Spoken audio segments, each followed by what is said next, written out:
الحمد لله الذي وحده والصلاة والسلام على من لا نبي بعده أما بعد فأعوذ بالله من الشيطان الرجيم بسم الله الرحمن الرحيم اللهم رب اشرح لي صدري ويسر لي أمري واحلل عقدة من لساني يفقهوا قولي واجعل لي وزيرا من أهلي اللهم رب زدنا علما نافعا إن الله وملائكته يصلون على النبي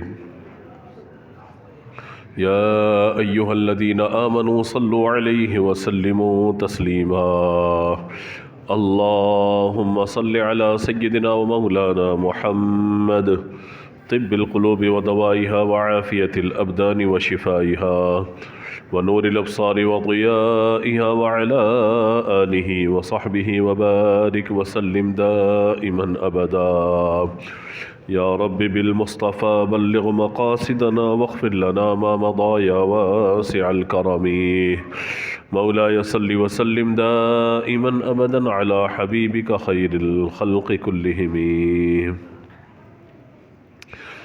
آج ہم انشاءاللہ حضور اکرم صلی اللہ تعالیٰ علیہ وآلہ وسلم کے ایک بہت ہی پیارے صحابی حضرت عبداللہ بن زید رضی اللہ تعالیٰ عنہ کہ جن کا لقب صاحب الاذان ہے، جنہوں نے خواب میں اذان کے کلمات کو سماعت کیا تھا اور حضور کی بارگاہ میں یہ عرض کیا تھا کہ یہ کلمات مجھے خواب میں سنائے گئے ہیں، تو اس کے بعد سے باقاعدہ پھر اذان کا سلسلہ شروع ہوا. اس سے پہلے اذان باقاعدہ نہیں ہوا کرتی تھی. تو واقعہ کیا ہے وہ بھی انشاءاللہ آپ کی خدمت میں پیش کریں گے، اور نبی مکرم علیہ الصلوۃ والسلام سے ان کا عشق اور محبت وہ بھی انشاءاللہ آپ کی خدمت میں پیش کیا جائے گا. ابتداً اس بات کو ہمیں سمجھنا ہے کہ نبی مکرم علیہ الصلوۃ والسلام کے جو صحابہ اکرام علیہم رضوان ہیں، صحابی کا معنی ہوتا ہے ساتھی کا. صحابی صحبت میں رہنے والا. علماء نے فرمایا کہ کوئی شخص کہ جو چند دن حضور کی صحبت میں رہا، ایمان کے ساتھ چند سالوں تک رہا، چند لمحوں تک رہا، یا ایک ساعت ہی رہا، یا اس نے ایمان کی حالت میں حضور کی زیارت کر لی، اسی ایمان کی حالت میں دنیا سے رخصت ہوا، اس شخص کو صحابی کہا جاتا ہے. یعنی وہ ایک سال رہا، چند سال رہا، ایک مہینہ رہا، ایک ہفتہ رہا، چند دن رہا، یا چند گھنٹے رہا، یا ایک ساعت ایک لمحے کے لیے بھی حضور کی بارگاہ میں آیا ایمان کے ساتھ، اسے حضور کو دیکھا اور اسی ایمان کی حالت میں پھر اس کا انتقال ہوا، تو اسے صحابی کہا جاتا ہے. آپ دیکھیے کہ ابو جہل، ابو لہب، دیگر کفار انہوں نے حضور کو دیکھا مگر ایمان نہیں تھا، تو یہ صحابی نہیں ہو سکے، کافر ہی رہے. حضرت اویس قرنی رضی اللہ تعالیٰ عنہ، ان کو حضور نے خیر التابعین کا لقب عطا فرمایا، لیکن ان کی حضور کی ظاہری حیات میں ان کا ایمان تو ثابت ہے، لیکن حضور کی زیارت یا حضور سے ملاقات ثابت نہیں ہے، تو لہذا صحابی نہیں ہوئے بلکہ یہ تابعی ہو گئے.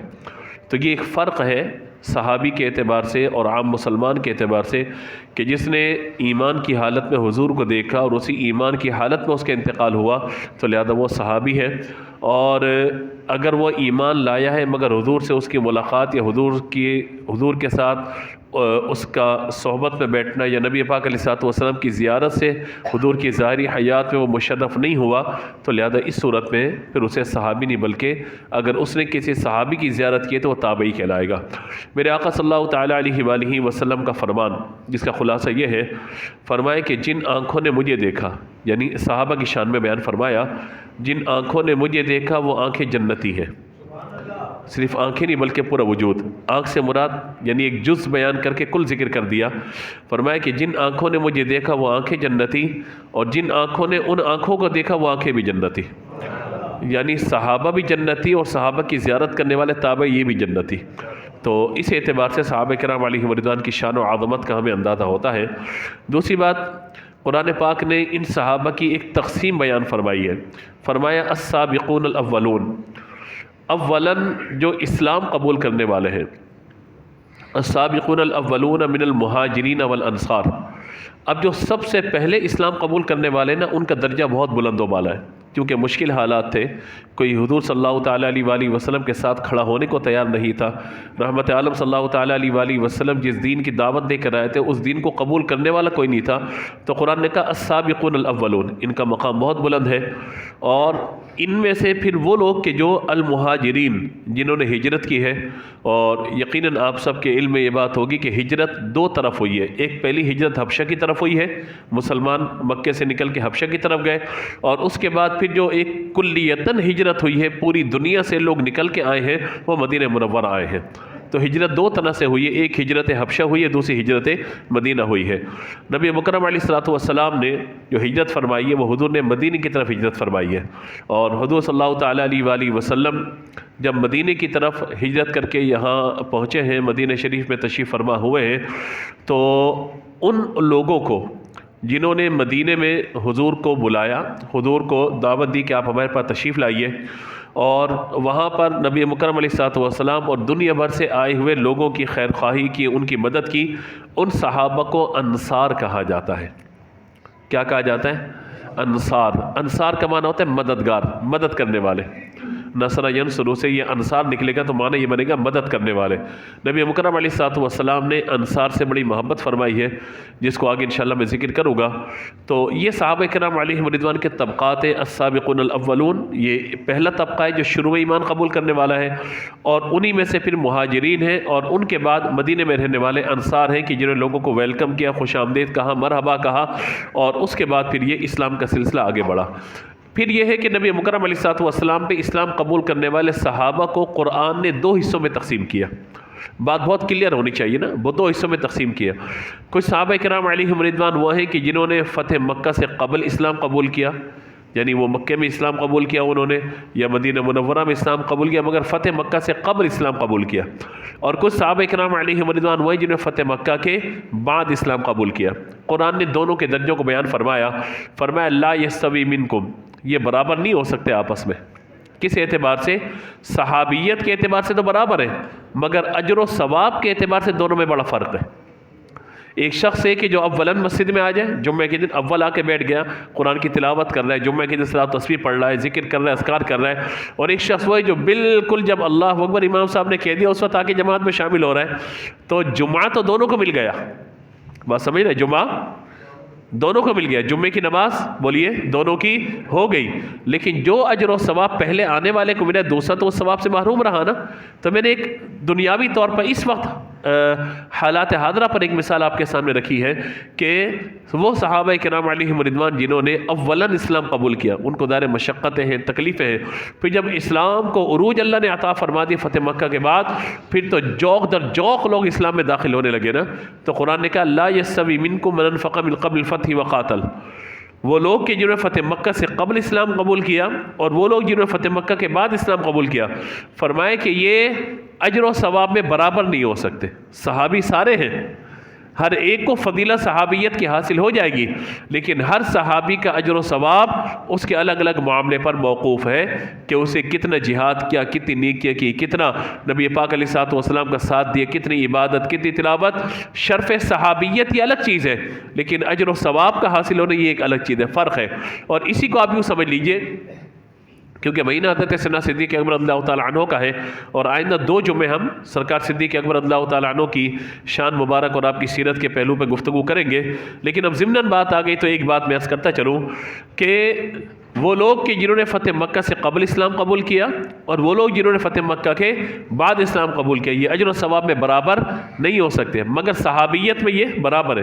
سب کے سب صحابی ہیں، ہم سب مسلمان ہیں، لیکن ہم میں سے کوئی نیکی کے اعتبار سے زیادہ ہوگا، کوئی نیکی کے اعتبار سے کم ہوگا۔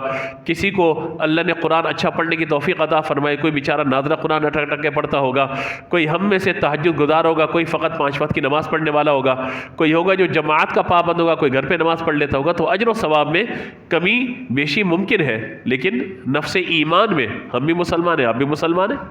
تو اگر کہا جائے گا کہ تمام مسلمان ہیں، یہ سب مسلمان ہیں، مگر کیا اجر میں، ثواب میں علم میں، عمل میں سب برابر ہے، تو ایسا نہیں ہے، ہر ایک اپنے اعمال کا جواب دے، ہر ایک اپنے اعمال کو جاننے والا ہے۔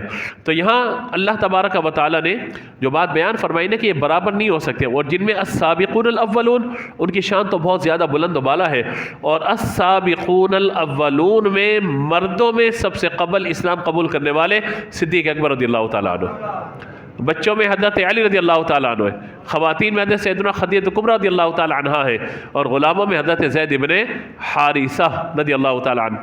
تو اب یہ ساری بات ذکر کی گئی نا، ساری بات بیان کر دی گئی ہے۔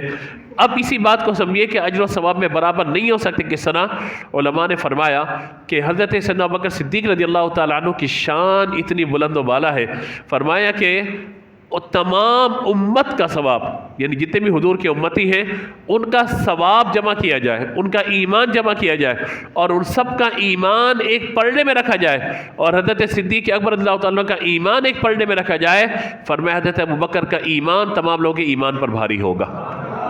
وجہ کیا ہے؟ سب سے زیادہ ساتھ دینے والے، سب سے زیادہ حضور کے قریب رہنے والے صدیق اکبر رضی اللہ تعالیٰ عنہ ہے، اسی لیے امت میں آپ کا مقام و مرتبہ سب سے بلند و بالا ہے۔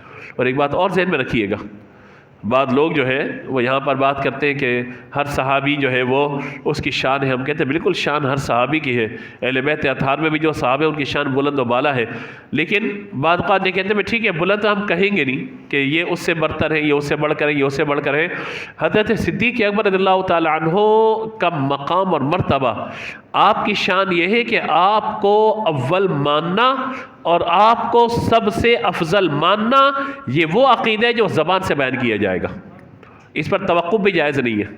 یعنی کوئی کہے کہ ٹھیک ہے ہاں افضل ہوں گے مگر میں خاموشی اختیار کرتا ہوں، اس کا خاموش رہنا بھی جائز نہیں ہے، اسے کہنا پڑے گا اپنی زبان سے کہ افضل البشر بعد الانبیاء اگر کوئی ہستی ہے تو سیدنا ابوبکر صدیق رضی اللہ تعالیٰ عنہ کی ذات گرامی ہے، یہ زبان سے کہنا پڑے گا۔ کوئی خاموش اگر رہے گا اسے کہا جائے گا اپنا عقیدہ واضح کرو۔ تو یہ آج ضرورت ہے اس بات کی کہ آپ کا چونکہ جمادی الثانی آپ کا مہینہ ہے تو اس نسبت سے آپ کا ذکر خیر بھی بات کرتے ہوئے ہمارے درمیان آ گیا کہ صدیق اکبر رضی اللہ تعالیٰ عنہ سب سے افضل و اعلیٰ۔ حضرت عبداللہ بن زید رضی اللہ تعالیٰ عنہ کے حوالے سے میں بات کر رہا تھا، آپ انصاری صحابی ہیں، اور کہا جاتا ہے کہ وہ لوگ کہ کیونکہ حج کا سلسلہ تو ہر دور میں چلتا رہا، کبھی ختم نہیں ہوا، جب لوگ حج کے لیے آتے تھے نبی مکرم علیہ الصلوۃ والسلام لوگوں کو اسلام کی دعوت دیتے تھے، تو جب یہاں سے مدینہ منورہ سے کچھ لوگ آئے، پہلی دفعہ 6 آئے ہیں، پھر 8 آئے ہیں، اس کے بعد 70 یا 73 یا 72 یا 78 یا 75 مختلف روایات میں الفاظ موجود ہیں، وہ لوگ پہنچے ہیں، تو اس وقت حضرت سیدنا عبداللہ بن زید یہ انصاری جو ہے یہ بھی آئے تھے، اور انہوں نے اس وقت اسلام قبول کیا تھا، اور انہوں نے حضور صلی اللہ تعالیٰ علیہ وآلہ وسلم سے عرض کی تھی، تمام انصار جو تھے انہوں نے عرض کیا تھا کہ حضور آپ کو یہاں پہ تکلیفیں پریشانیاں ہیں، آپ مدینہ منورہ میں ہمارے پاس آ جائیں، ہم آپ کی مدد کریں گے، ہم آپ کا ساتھ دیں گے، اور وہاں سے اللہ تعالیٰ کی دین کی دعوت کو آگے پھیلائیں گے، یہاں پر لوگ آپ کا ساتھ نہیں دیں، ہم آپ کا ساتھ دیں گے۔ تو نبی مکرم علیہ الصلوۃ والسلام نے ان کی دعوت کو قبول فرمایا اور فرمایا ٹھیک ہے اب مسلمانوں کو میں حکم دیتا ہوں کہ وہ یہاں سے مدینہ منورہ پہنچے اور میں بھی عن قریب تمہارے پاس آ جاؤں گا۔ اب جب یہ ساری بات ہو رہی ہے نا، حضرت عباس جو حضور کے چچا ہیں، جو غزوہ بدر کے بعد انہوں نے اسلام قبول کیا تھا، وہ حضور کے ساتھ موجود تھے صلی اللہ تعالیٰ علیہ وآلہ وسلم۔ انہوں نے کہا تم جانتے ہو کیا بات کر رہے ہو؟ یعنی تمام قبائل قریش سے تم لڑنے کے لیے آمادہ ہو؟ یعنی تمام قریش حضور کے دشمن ہیں، تو تم گویا کہ اس بات پر آمادہ ہو کہ حضور تمہارے پاس آ جائیں، اور میرا بھتیجا جب تمہارے پاس پہنچے گا تو ظاہر ہے کہ اپنے دین کی دعوت دے گا، تو لوگ سب اس کے دشمن ہو جائیں گے، تو کیا تم اس کی حفاظت کر سکو گے؟ دونوں صورتوں میں اگر ہمارے بھتیجے کو کچھ ہوتا ہے تب بھی دشمنی ہے، اور اگر ان کو عروج ملتا ہے، کامیابی ملتی ہے، تب بھی قریش تمہارے دشمن ہو جائیں گے، تو کیا تم تیار ہو؟ انہوں نے کہا جی ہم ہر طرح سے حضور کا ساتھ دینے کے لیے تیار ہیں، بس ہم چاہتے ہیں اللہ کے رسول ہمارے پاس آ جائے، ہمارے پاس آ جائے۔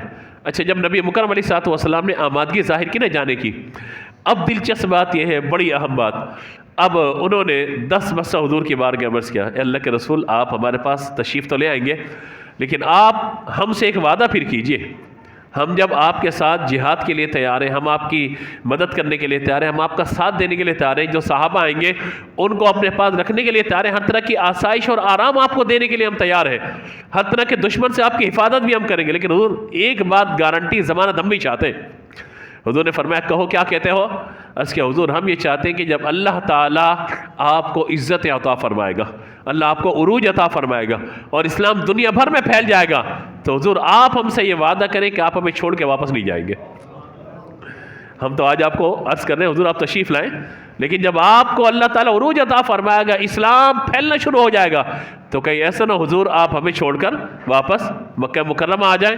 میرے آقا صلی اللہ تعالیٰ علیہ وآلہ وسلم رحمۃ اللہ علیہ، حضور کس کے دل کیسے توڑ سکتے ہیں؟ میرے آقا علیہ الصلوۃ والسلام فرمایا کہ ٹھیک ہے، میں بھی تم سے وعدہ کرتا ہوں اسلام کو جتنا بھی عروج مل جائے میں ہمیشہ انصار کے ساتھ رہوں گا، میں ہمیشہ انصار کے ساتھ رہوں گا۔ اب اہل محبت کے لیے یہ بات میں عرض کرنا چاہ رہا ہوں، حضور نے ارشاد فرمایا انصار سے محبت ایمان ہے، انصار سے بغض رکھنا یہ نفاق ہے، اور فرمایا کہ انصار جس گلی میں چلیں گے، جس گھاٹی میں چلیں گے، میں بھی انہی کے ساتھ چلوں گا، انصار جہاں پر ہوں گے میں بھی وہیں پر ہوں گا۔ اور آپ دیکھیے حضور نے اس وعدے کو کیسا نبھایا، حضور نے اپنی زندگی کے 10 سال ظاہری حیات کے انصار کے ساتھ گزارے، اور آج بھی میرے آقا علیہ الصلوۃ والسلام وہی تشریف فرما ہے انصار کے ساتھ ہی مدینہ منورہ میں۔ گویا حضور نے اس وعدے کو ایسا نبھایا کہ حضور مکہ چھوڑ کے مدینے آئے ہیں تو حضور نے انصار سے اس وعدے کو پورا فرمایا۔ ظاہری حیات میں بھی حضور وہی تشریف فرماتے، آج دنیا سے پردہ فرمانے کے بعد ہی میرے آقا علیہ الصلوۃ والسلام وہی پر جلوہ گر ہے، تشریف فرما ہے۔ حضور نے اس وعدے کو کیسا پورا فرمایا؟ تو یہ ہوتی وعدہ وفائی، کہ وعدہ کر لے بندہ کس سے تو پھر جان چلی جائے، لیکن اپنے وعدے سے ایک قدم بھی پیچھے بولیے نہ ہٹے۔ یہ یو ٹرن لینا یہ کوئی اچھی باتیں نہیں ہوتی کہ یو ٹرن لے لیا، یہ کر لیا وہ کر لیا، نہ جی نہ۔ ایک جب وعدہ کر لیا ہے تو پھر وعدہ کو اس طریقے سے وعدہ وفائی کی جائے کہ بندہ کہے کہ واقعی وعدہ کرنے والا نبھانے والا کوئی تھا تو ایسا تھا۔ تو میرے آقا علیہ الصلوۃ والسلام کو جب اللہ نے عروج عطا فرمایا، دنیا بھر میں اسلام کے نام لیوا جب پہنچے ہیں، لیکن میرے آقا صلی اللہ تعالیٰ علیہ وآلہ وسلم وہی تشریف فرما ہے۔ اور اس سے آپ اندازہ لگائیے کہ حضور اکرم صلی اللہ تعالیٰ علیہ وآلہ وسلم کے وہاں جلوہ گر ہونے سے، وہاں تشریف فرما ہونے سے حضور کا ہر امتی کا دل اسی مقام کی طرف جا رہا ہوتا ہے۔ بندہ کہتا ہے میں مدینے چلے جاؤں، مدینے میں جیوں، مدینے میں مر جاؤں، کہیں اور مجھے زندگی نہیں گزارنی، کہیں اور مجھے مرنا نہیں ہے۔ یاد رکھیے گا کہنے والے کہا کرتے ہیں کہ جب بندہ مکے جاتا ہے تو کعبے پر پہلی نظر ڈالنا مشکل ہوتا ہے، اور جب وہاں سے واپس پلٹتا ہے تو گنبد خضرا پر آخری نظر ڈالنا بڑا مشکل ہو جاتا ہے۔ یہ سب کیا ہے؟ حضور کی انصار سے محبت اور انصار کی حضور سے محبت۔ یہ وہ عظیم معاملہ ہے کہ جو آج بھی ہمیں نظر آ رہا ہوتا ہے۔ حضرت عبداللہ بن زید انصاری رضی اللہ تعالیٰ عنہ، ان کا لقب ہے صاحب الاذان۔ کیا لقب ہے بولیے؟ صاحب الاذان۔ ہوا یہ تھا کہ نبی مکرم علیہ الصلوۃ والسلام یعنی جب مسجد نبوی کی تعمیر کا سلسلہ ہو گیا تو رحمت عالم صلی اللہ تعالیٰ علیہ وآلہ وسلم نے صحابہ کرام علیہم رضوان سے مشورہ طلب فرمایا کہ اذان کا جو وقت ہوتا ہے یا نماز کا جو وقت ہوتا ہے تو لوگوں کو کس طریقے سے جمع کیا جائے۔ تو بعض صحابہ کرام علیہم رضوان نے یہ کہا کہ حضور جماعت کو کثیر کرنے کے لیے ہونے چاہیے کہ ہم باہر کوئی جھنڈا کسی کو دیتے ہیں، علم وہ لہرا دیں تاکہ لوگوں کو اندازہ ہو جائے کہ نماز کا وقت ہو گیا، چونکہ اذان کے باقاعدہ کلمات اس وقت نہیں آئے تھے۔ تو نبی مکرم علیہ الصلوۃ والسلام فرمایا کہ نہیں، کچھ اور بتائیں۔ تو بعد نے عرض کیا کہ کسی بلند جگہ پر یعنی قریبی کوئی پہاڑ ہو، اس پہ کس کی ذمہ داری لگائی جائے، وہ آگ جلا دے۔ وہ آگ جیسی جلتی ہوئی لوگ دیکھیں گے تو لوگ سمجھ جائیں گے نماز کا وقت ہو گیا ہے تو وہ آ جائیں گے۔ حضور صلی اللہ تعالیٰ علیہ وآلہ وسلم فرمائے نہیں، یہ تو مجوسیوں کا طریقہ ہے، آگ پرستوں کا طریقہ ہے، تو لہٰذا یہ بھی مناسب نہیں ہے۔ کس نے عرض کیا کہ نبی مکرم علیہ الصلوۃ والسلام کی بارگاہ میں کہ حضور وہ جو ہے وہ ناقوس بجاتے ہیں، ناقوس ایک باجا ٹائپ کا ہوتا ہے، کہا کہ وہ جو نصارہ ہیں وہ اپنی یہود و نصارہ اپنی عبادت گاہوں میں وہ ایک نقارہ بجاتے ہیں، ناقوس بجاتے ہیں، تو لہذا اس کو بجا دیا جائے تاکہ لوگوں تک آواز پہنچ جائے۔ حضور صلی اللہ تعالیٰ علیہ وآلہ وسلم نے کفار سے مشابہت کی وجہ سے ان تمام چیزوں کو منع فرما دیا۔ لہذا اب اس غور و فکر کے اندر لوگ رہے کہ کیا کیا جائے، کیا کیا جائے، یہاں تک کہ نبی مکرم علیہ الصلوۃ والسلام اور صحابہ اپنے گھر تشریف لے گئے۔ اب جب رات ہوئی تو حضرت عبداللہ بن زید رضی اللہ تعالیٰ عنہ کہتے ہیں کہ رات کو خواب میں میرے پاس ایک شخص آئے، یعنی خواب کیفیت بیان کرتے ہیں، کہتے ہیں اس نے 2 سبز رنگ کے کپڑے پہنے ہوئے، اس کے ہاتھ میں ایک ناقوس تھا جو اسے اٹھایا ہوا تھا۔ میں نے اسے کہا کہ اے بندے کیا تم یہ بیچتے ہو؟ اس نے کہا تم اس کا کیا کرو گے؟ میں نے کہا کہ ہم اس کو بجائیں گے تاکہ لوگ جو ہے وہ اللہ کی عبادت کے لیے مسجد کی طرف آ جائیں، کوئی اور طریقہ ہمارے پاس نہیں ہے۔ تو اسے کہا کہ میں اس سے اچھی بات تمہیں نہ بتاؤں، اب دیکھیے کہ اللہ کے دین کی مدد ہو رہی ہے، لوگوں کو جماعت کے لیے جمع کرنا ہے، نیت اچھی ہے تو اللہ تبارک و تعالی مدد فرما رہا ہے۔ اور بعض روایت کے مطابق وہ حضرت جبریل امین علیہ السلام تھے کہ جو خواب میں تشریف لاتے تھے عبداللہ بن زید رضی اللہ تعالیٰ عنہ کے۔ انہوں نے کہا کہ اس سے بہتر کلمات نہ بتاؤں؟ تو کہا کہ ضرور بتائیے۔ اس سے کہا کہ تم جب نماز کا وقت ہو اور لوگوں کو بلانے لگو تو اعلان کرو، اور اعلان میں یہ کلمات کہو، کیا؟ اللہ اکبر اللہ اکبر، اللہ اکبر اللہ اکبر، اشہد ان لا الہ الا اللہ، اشہد ان لا الہ الا اللہ، اشہد ان محمد رسول اللہ، اشہد ان محمد رسول اللہ، حی علی الصلاۃ حی علی الصلاۃ حی علی الفلاح حی علی الفلاح، اللہ اکبر لا الہ الا اللہ۔ یہ کلمات آپ کو خواب میں سنائے گئے۔ اب جیسے ہی آپ کی آنکھ کھلی، آپ بھاگتے بھاگتے مسجد کی طرف آئے، بھاگتے بھاگتے آپ مسجد کی طرف آئے، اور آنے کے بعد نبی مکرم علیہ السلام سے نماز فجر سے قبل عرض کیا، حضور مجھے ایک کلمات سکھائے گئے ہیں۔ تو حضور صلی اللہ تعالیٰ علیہ وسلم فرمایا بلال کو بلاؤ، چونکہ حضرت بلال کی آواز بہت تیز تھی اور بڑی خوبصورت آواز تھی۔ یہ جو آج لوگ کہتے ہیں حضرت بلال کا شین اور سین میں بڑا فرق تھا، وہ نہیں نکلتا تھا اور خان نہیں نکلتا تھا، زبان جو ہے موٹی ہو گئی تھی، اس طرح کا کوئی معاملہ نہیں ہے۔ اللہ نے حضرت بلال کو آواز بھی بہت پیاری عطا فرمائی تھی، اور اللہ نے آواز بہت بلند بھی عطا فرمائی تھی۔ بات ہوتی ہے نا قدرتی طور پر آواز لوگوں کی تیز ہوتی ہے، وہ بات بھی کرنے لگتے ہیں بھائی کیا لڑ لو؟ نہیں بھائی میں تو بات ہی ایسے کرتا ہوں، تو لہجہ کوئی لوگوں کا تیز ہوتا ہے، تو خیر لہجہ بھی ہر ایک کو کنٹرول کرنا چاہیے۔ حضرت عبداللہ بن زید کہتے ہیں کہ حضور صلی اللہ تعالیٰ علیہ وسلم نے مجھے کہا کہ آپ جو ہے وہ جائیں حضرت بلال کو کلمات سکھائیں۔ حضرت بلال نے جب ان کلمات کو سنا اور یاد کر لیا تو حضور نے فرمایا تم کسی اونچی جگہ پہ کھڑے ہو جاؤ اور اپنے کانوں کو بند کر کے اذان دو۔ وجہ اس کی یہ ہے کہ جب کان آپ کے بند ہوتے ہیں نا تو آپ تھوڑی آواز تیز نکال رہے ہوتے ہیں۔ اس کا اندازہ آپ کو ہوگا اگر کوئی بیچارہ جو جس کو ثقل سماعت کا عارضہ ہو، یعنی کم سننے والا ہو، آپ اس سے نارمل بھی بات کریں گے، کیا کہا آپ نے؟ اور چلو یہ بھی نہ ملے تو کبھی کوئی ہینڈ فری لگا کے کوئی بچہ آپ کو نظر آ جائے، اس سے آپ بات کریں ہاں جی کیا کہہ رہے ہیں، وہ چیخ کر بات کرے گا، کیوں؟ اس کو سنا ہی نہیں دے رہا ہوتا، اس کو کہا ہینڈ فری باہر نکالو بھائی ذرا بات سنو ہم کیا کہہ رہے ہیں، تو پھر فوراً اس کو سمجھ میں آ جائے گا کیا ہے۔ یعنی جو کم سننے والا نا وہ سمجھتے ہر ایک کم سن رہا ہوتا ہے، وہ چیخ کے بات کر رہا ہوتا ہے۔ کان میں انگلیاں ڈال کر آواز بلند ہو جائے گی، چونکہ یہ سنت مبارکہ جاری ہو گئی، اگرچہ اب وہ علت آج نہیں ہے کیونکہ آج تو مائک پہ اذان ہو رہی ہوتی ہے اسپیکر پہ، لیکن حضور کی سنت کو پورا کرنے کے لیے آج بھی کان کے اندر انگلیوں کو ڈالا جاتا ہے، کیونکہ حضور نے ارشاد فرمایا تھا۔ حضرت بلال نے جب آذان کے کلمات ادا کیے، حضرت عمر اپنے گھر پہ تھے، آپ اپنے تہبند اور چادر کو گھسیٹتے ہوئے بھاگتے ہوئے مسجد کی طرف آئے اور آ کر اس کے یا رسول اللہ یہ کلمات خواب میں مجھے بھی سکھائے گئے ہیں، یہ کلمات تو خواب میں مجھے بھی سکھائے گئے ہیں۔ نبی مکرم علیہ السلام مسکرائے، فرمایا اے عمر بلا شبہ یہ کلمات تمہیں بھی سکھائے گئے ہیں، یہ کلمات حضرت عبداللہ بن زید کو بھی سکھائے گئے ہیں، اور یہ کلمات مجھے بھی سکھائے گئے ہیں، لیکن تم پر عبداللہ بن زید سبقت حاصل کر گئے ہیں، اور آج سے ان کا لقب صاحب الاذان ہو گیا ہے۔ آپ دیکھیں نا اللہ تعالیٰ کسی کو جب فضیلت عطا فرمانا چاہتا ہے تو اس کو پہلے بھیج دیتا ہے، اور ہر ایک کا کسی نہ کسی کام میں حصہ ہوتا ہے، تو آپ کا لقب صاحب الاذان ہوا۔ اور اس کے بعد حضرت عبداللہ بن زید نے کہا حضور میں یہ چاہتا ہوں کہ مجھے اقامت کی کلمات بھی سکھائے گئے ہیں، اور حی علی الصلاح حی علی الفلاح کے بعد قد قامت الصلاح، قد قامت الصلاح کے الفاظ بھی مجھے سکھائے گئے ہیں، تو لہذا میں چاہتا ہوں کہ اقامت میں کہوں۔ حضور نے فرمایا ٹھیک ہے بلال نے اذان دی ہے آپ اقامت کہہ لیں، اور اس کے بعد آپ نے اقامت کہی ہے۔ اور علماء نے فرمایا کہ یہ قد قامت الصلاح اس کا معنی کیا ہے، یعنی حی علی الصلاح تک ہم پہنچے تو آؤ نماز کی طرف، حی علی الفلاح آؤ فلاح کی طرف، اور جب اقامت ہو رہی ہو قد قامت الصلاح کہا جائے تو اس کا مطلب ہے کھڑے ہو جاؤ، نماز کے لیے کیا ہو جاؤ، قامہ یقوم کا معنی ہوتا ہے کھڑے ہو جانا۔ اقامت کا معنی یہ کہ کھڑے ہو کر اقامت کہنے والے جب اقامت کہے تو قد قامت الصلاح کے الفاظ جب آ جائیں اس وقت جتنے لوگ مسجد میں سب کے سب کھڑے ہو جائیں، اللہ اکبر پر کھڑے ہونا یہ خلاف سنت ہے۔ امر مستحب یہ ہے کہ امام اگر مسجد میں موجود ہے، مصلی پہ بیٹھا ہوا ہے، تو لہٰذا امام کی پیروی کی جائے گی، امام جب کھڑا ہو تو اس وقت کھڑا ہوا جائے گا۔ اسی لیے ہاں اگر امام پہلے سے کھڑا ہو چکا ہے تو آپ بھی کھڑے ہو جائیں، لیکن اگر امام مصلی پر موجود ہے، بیٹھا ہوا ہے، پھر الگ سے اپنی انفرادیت کو ثابت کرنے کے لیے کھڑا ہونا کوئی مناسب نہیں ہوتا۔ تو عمل مستحب کیا بولیے کہ جب قد قامت الصلاح یعنی حی علی الصلاح حی علی الفلاح کے بعد جب کہا جائے کیا قد قامت الصلاۃ پہ جتنے نمازیں اس وقت سب کے سب کیا ہو کھڑے ہو جائیں، کیونکہ یہ نبی پاک علیہ الصلوۃ والسلام کے عمل سے ثابت ہے۔ لہذا انہوں نے اقامت کے الفاظ کہے۔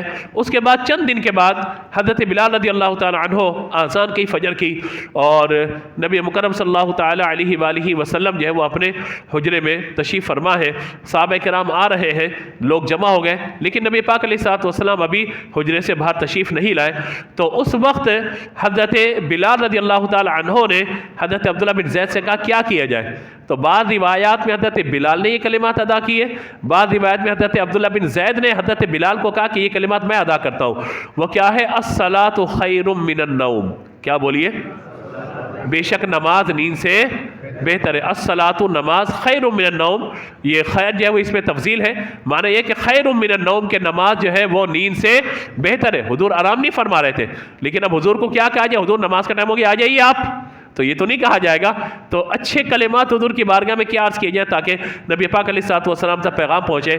تو آپ نے یوں عرض کیا الصلاۃ خیر من النوم۔ حضور حجرے سے باہر تشریف لائے، فرمایا اے بلال فجر کی اذان میں ان کلمات کو شامل کر لو، فجر کی اذان میں ان کلمات کو شامل کر لو۔ تو یہ ایک پورا تصور و پس منظر ہے جو اذان و اقامت کے اعتبار سے محدثین نے اس کو جو روایت کیا، اور یہ سارا سحر کس کے سر جاتا ہے؟ حضور کے بڑے پیارے صحابی حضرت عبداللہ بن زید رضی اللہ تعالیٰ عنہ۔ ان کی ایک اور شان میں بیان کروں، اگرچہ وقت پورا ہو گیا لیکن یہ بات بیان نہ کروں گا تو یہ مناسب نہ ہوگا۔ بہت عشق و محبت کی بات ہے۔ نبی پاک علیہ الصلوۃ والسلام نے دنیا سے پردہ فرما لیا، حضور جب سامنے تشریف فرما نہیں ہے، چونکہ یہ اذان و اقامت کے اعتبار سے ان کا بہت کنٹریبیوشن تھا، تو یہ مسجد آتے تھے تو حضور صلی اللہ تعالیٰ علیہ وآلہ وسلم کی زیارت نہ ہوتی تھی، اور حضرت صدیق اکبر مصلی امامت میں تشریف فرما ہوتے تھے۔ یہ مستجاب الدعوات بھی تھے، ان کی دعائیں قبول ہوتی تھیں۔ انہوں نے اللہ کے حضور دعا کی، یا اللہ یہ آنکھیں تھی تو تیرے محبوب کو دیکھنے کے لیے، یہ آنکھیں تھی تو تیرے محبوب کو دیکھنے کے لیے، اے میرے رب میں ان آنکھوں سے تیرے محبوب کی زیارت کیا کرتا تھا، اب تیرے محبوب تشریف فرما نہیں ہے، حضور دنیا سے پردہ فرما گئے، یا اللہ مجھے نابینا کر دے تاکہ میں دنیا کی کسی چیز کو نہ دیکھ سکوں۔ علماء فرماتے اسی وقت ان کی آنکھوں کا نور ضائع ہو گیا۔ یعنی ایک طرف تو دیکھیں کہ اپنا عشق و محبت کا انداز بیان کرنا، تو کہتے ہیں کہ یہ آپ کا عشق و محبت تھا کہ حضور سامنے نہیں تو میں اب کس کو دیکھوں، میں کس کی زیارت کروں، میں کس کو دیکھوں گا؟ تو اللہ میری آنکھیں مجھے نہیں چاہیے، ان آنکھوں کا کوئی مصرف ہی نہیں ہے، سرکار تمہارا رخ زیبا نظر آئے، جب حضور کا جلوہ ہی سامنے نہیں ہے تو ان آنکھوں کی مجھے کوئی ضرورت نہیں ہے۔ یہ حضرت عبداللہ بن زید انصاری ہے کہ جن کا عشق اور محبت اس مقام پہ پہنچا ہوا تھا۔ اللہ ان کا صدقہ ہمیں حضور کا عشق و محبت عطا فرمائے۔ اذان ہوگی، اس کے بعد سنت ادا فرمائیے گا۔